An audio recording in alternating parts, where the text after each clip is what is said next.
নমস্কাৰ সকলোকে ভিডিঅ'টোলৈ স্বাগতম জনাইছোঁ। মই বৰ্তমান উপস্থিত আছোঁ আমাৰ টেঙানী ২ নং মুখত। ২ নং মুখ বুলি কওঁতে আচলতে কিয় ২ নং মুখ বুলি কোৱা হয় প্ৰথমতে সেই কথাটো আপোনালোকক ক'ব লাগিব নিশ্চয়। এইফালৰ পৰা দেখিছে ভিডিঅ'টোত আমি দেখাবলৈ যত্ন কৰিছোঁ। এইফালৰ পৰা দৈয়াং নৈ বৈ আহিছে আৰু যদি এইফালৰ পৰা চাই ধনশিৰি নৈ বৈ আহিছে। আৰু দুয়োখন মিলি এইখিনিতে আচলতে দুয়োখন একলগ হৈছে, লগ হৈ পেলাই ২ নং মুখ নামাকৰণ কৰা হ'ল। কথাটো হ'ল আপোনালোকক এটা বিশেষত্ব কওঁ, আপোনালোকে নিশ্চয় জানে যে দৈয়াং নদীখন সৰ্বসাধাৰণতে চফা বুলি কোৱা হয়। আৰু আপোনালোকে ভিডিঅ'টোতো দেখিছে কোনো ধৰণৰ জাবৰ জোঁথৰ নাই, কোনো লেতেৰা একো বস্তু নাই। আৰু এইফালৰ পৰা যদি চাই ধনশিৰি নদীখন মেটেকা উটি আহিছে, অকণমান জোকাইছোঁ, মেটেকা উটি আহিছে, জাবৰ জোঁথৰ উটি আহিছে। কিন্তু তাতোতকৈ ডাঙৰ কথাটো হ'ল যে যিডোখৰ ঠাইত দুয়োখন নৈ একলগ হৈছে, আপোনালোকে যদি লক্ষ্য কৰে দেখিব দুয়োখন নদীৰ পানী কেতিয়াও কিন্তু এইখিনি মিল নহয়। এইফালে লেতেৰাটো লেতেৰা ভাগে বৈ গৈছে আৰু এইফালে চফাটো চফা ভাগে বৈ গৈছে। দুয়োখন নদী লগ হৈছে যদিও এইডোখৰ ঠাইত বিশেষকৈ দুয়োখন নদীৰ পানী মিল নহয়। আৰু এটা কথা ক'ব লাগিব ২ নং মুখৰ বিষয়ে। আমাৰ সৰুপথাৰ সমষ্টিটো আচলতে যথেষ্ট এটা ডাঙৰ সমষ্টি। এইখিনি ঠাইতে সৰুপথাৰ সমষ্টি শেষ হৈছে, কিন্তু সিফালে উৰিয়ামঘাটত সমাপ্ত হৈছে আৰু এইখিনিত সৰুপথাৰ সমষ্টি শেষ হৈছে। ইয়াত যদি আমি পৰিৱেশটো আপোনালোকক অলপমান দেখাব পাৰোঁ, এই য'ত গছ গছনিবোৰ দেখিছে তাৰ অলপ আগলৈকে ইয়াতে আচলতে গছপুলি ৰোপণ কৰিছিলে ২০২২ চনত। বিধায়ক মহোদয়ৰ নেতৃত্বত গছপুলি ৰোৱা হৈছিলে ১ লাখ গছপুলি। প্ৰায়বিলাক গছপুলি মৰি গ'ল যদিও বহুখিনি জীয়াই আছে, সংৰক্ষণৰ ব্যৱস্থা কৰিছে, ফেঞ্চিং দিয়া আছে। খুব এটা ভাল লগা পৰিৱেশ।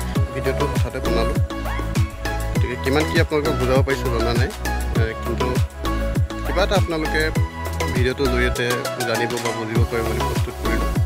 আৰু মোৰ লগত আমাৰ মনোজ দাও আছে, সেইফালে মনোজ দা ভিডিঅ' কৰি আছে।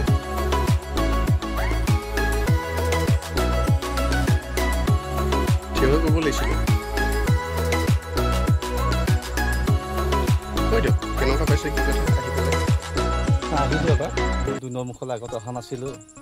আপোনালোকক ইতিমধ্যে কৈছে যে দৈয়াং আৰু ধনশিৰি যি সংগমস্থলী, এই ঠাইডোখৰেই এই ২ নং মুখ বুলি কয়। এইখন দৈয়াং থাকিছে আৰু এইফালৰ পৰা এইখন ধনশিৰি বৈ আহিছে। আৰু ইয়াৰ বিশেষত্বটো দেখা পোৱা গৈছে, দৈয়াং নৈখনৰ পানী চফা আৰু ধনশিৰিখনৰ প্ৰায় জাবৰ জোঁথৰ কঢ়িয়াই আনিছে এইবোৰ মেটেকা। আৰু ইয়াৰ পানী যিটো আচলতে কি কয় উচ্চতা, আৰু তাৰ লগতে আপোনাৰ আন এটা বস্তু আমি আহি পিনি দেখি পালোঁ। আপুনি যদি অকণ ভালকৈ ভিডিঅ'টো লক্ষ্য কৰে দেখিব দৈয়াঙৰ যিটো পানী মানে উচ্চতা আপোনাৰ দৈয়াংখনতকৈ দৈয়াঙৰ যিটো পানী আহিছে তাৰ লেয়াৰটো আৰু আপোনাৰ ধনশিৰিখনৰ চাবলৈ গ'লে ডিফাৰেঞ্চ এটা দেখা পাইছোঁ আমি, যে দৈয়াঙৰ পানীটো অকণমান তলত, তাৰ মানে উচ্চতাটো অকণমান কম আৰু দৈয়াঙৰ ধনশিৰি অকণমান উচ্চতাটো বেছি। এইটো অকণমান আমি এটা ডিফাৰেঞ্চ দেখি পাইছোঁ। মোটামুটি পানী সোমাইছে পাৰলৈ, কিন্তু আপোনাৰ দুইখন পানী কিন্তু মানে লগ হোৱা নাই প্ৰায়। ধনশিৰি পানীটো প্ৰায় এইফালে গুচি গৈছে পৰি পিনি, দৈয়াঙৰ পানীটো আহি পিনি ইয়াতে হেৰি হৈছে।